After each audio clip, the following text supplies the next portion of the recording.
Assalamualaikum warahmatullahi wabarakatuh. Perkenalkan, saya Siti Nur Hanifah, NPM 1910301024. Saya dari kelas 4B, Program Studi Pendidikan Bahasa dan Sastra Indonesia Universitas Tidar.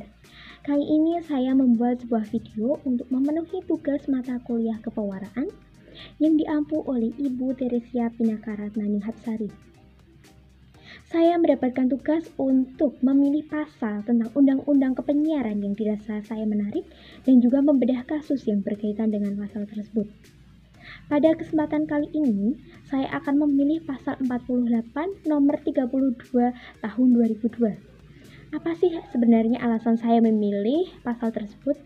Karena seperti yang saya lihat dari dulu hingga sekarang, pada kepenyiaran di Indonesia, terutama televisi dan radio, banyak terjadi pelanggaran-pelanggaran yang berkaitan dengan pasal 48 ini.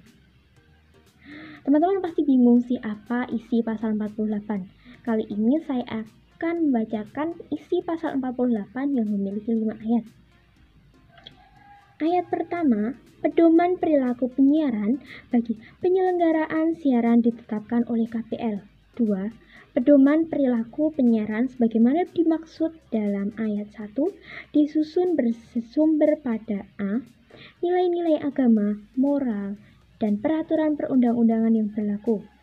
B. Norma-norma lain yang berlaku dan diterima oleh masyarakat umum dan lembaga penyiaran. 3. KPI wajib menerbitkan dan mensosialisasikan pedoman perilaku penyiaran kepada lembaga penyiaran dan masyarakat umum. Ayat keempat, pedoman perilaku penyiaran menentukan standar isi yang sekurang-kurangnya berkaitan dengan A. Rasa hormat terhadap pandangan keagamaan. B. Rasa hormat terhadap hal pribadi. C. Kesopanan dan kesusilaan. D. Pembatasan adegan seks, kekerasan, dan sadisme. E. Perlindungan terhadap anak-anak, remaja, dan perempuan. F. Penggolongan program dilakukan menurut usia khalayak. G. Penyiaran program dalam bahasa asing. H. Ketetapan dan ketentuan program berita. I. Siaran langsung. J. Siaran iklan. Ayat kelima dari pasal 48 ini berbunyi, KPI memfasilitasi memberitahukan kode etik penyiaran. Setelah saya membacakan pasal 48, pasti teman-teman sedikit mengerti apa isi 48 dan apa sih maksudnya. Jadi, pada pasal 48 ini yang menurut saya menarik yaitu pada pasal 4, yaitu pada poin kesopanan dan kesusilaan, pembatasan adegan seks, kekerasan dan sadisme, kemudian perlindungan terhadap anak-anak, remaja dan perempuan. F. Penggolongan program dilakukan menurut usia khalayak. Ya, pada kesempatan kali ini saya akan mengulas tentang kesopanan dan kesusilaan yang terjadi di masyarakat Indonesia. Saya rasa hal ini sangatlah minim. Masyarakat Indonesia, baik anak-anak maupun remaja maupun orang dewasa, banyak yang belum memiliki rasa kesopanan. Terlebih juga pada penyiaran televisi maupun radio, banyak terjadi kasus-kasus yang melanggar tentang kesopanan.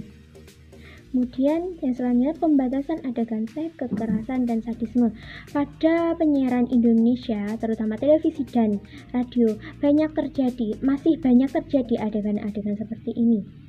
Saya bingung sih kenapa kok bisa lolos. Kemudian perlindungan terhadap anak-anak, remaja, dan perempuan.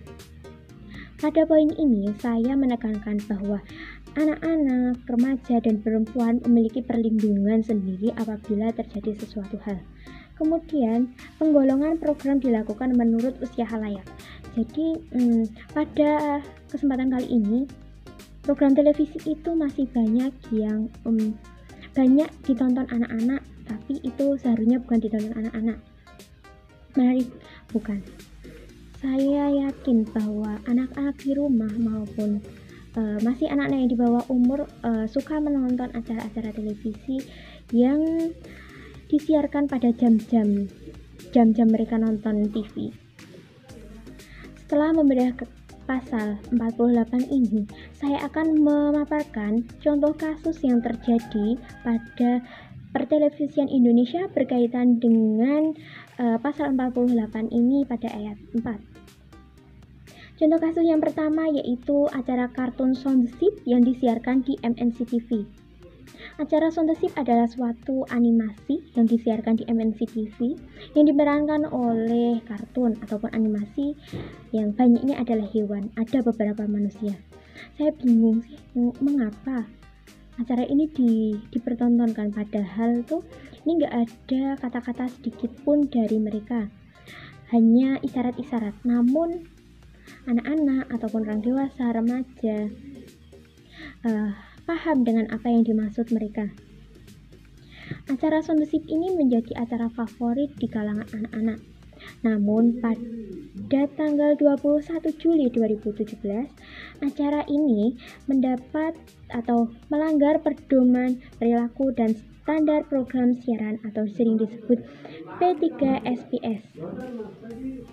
Tayangan Shaun the Sheep pada edisi 21 Juli pada pukul 9:02 WIB mendapat perhatian lebih dari KPI, di mana pada skin ataupun adegan yang ditayangkan itu terdapat adegan yang dirasa kurang pantas untuk dipertontonkan, terutama pada anak-anak, yaitu adanya adegan ciuman bibir antara bibir dengan bibir. Adapun pelanggaran yang dimaksud ini terjadi pada dua skin atau dua adegan. Yang pertama yaitu terjadi pada menit 27.57 sampai dengan 27.57. Mana terdapat adegan ciuman bibir di antara sesama binatang. Walaupun di antara sesama binatang, anak-anak pasti akan menganggap ini tuh hal yang biasa dan mereka tidak akan menganggap tabu lagi. Kemudian skin kedua terjadi pada menit 1:00.26 hingga 1:00.0027, di mana terjadi adegan ciuman bibir di antara manusia. Ya, adegan atau skin ini sepatutnya tidaklah ditayangkan di pertelevisian, terutama pada acara animasi yang ditonton oleh anak-anak. Yang pertama karena adanya melanggar kesopanan dan juga kesusilaan. Yang kedua yaitu adanya unsur-unsur seks yang dipertontonkan. Kemudian anak-anak dirasa kurang mendapatkan perlindungan jika seperti ini. Kemudian yang selanjutnya adalah program ini seharusnya tidak dibubuhi dengan adanya adegan-adegan seperti itu, karena ya seperti itu acara ini dipertontonkan untuk anak-anak dan skin itu jangan dibubuhkan dalam acara ini. Dalam tayangan Shaun the Sheep ini dibuat oleh orang luar negeri. Bagi mereka, skin ataupun adegan ini adalah bukan hal yang tabu. Namun apabila ditayangkan di pertelevisian kita, hal ini melanggar budaya yang ada di Indonesia. Dengan adanya adegan di acara ini, KPI memutuskan untuk menyampaikan pelanggaran-pelanggaran apa sih yang terjadi pada acara Shaun the Sheep ini. Yang pertama yaitu Pedoman Perilaku Penyiaran KPI tahun 2012 pasal 14 dan pasal 16 serta Standar Program Siaran KPI tahun 2012 pasal 15 ayat 1 dan pasal 18 huruf G. Kemudian acara Shaun the Sheep pada skin ini melanggar pasal 18 huruf F.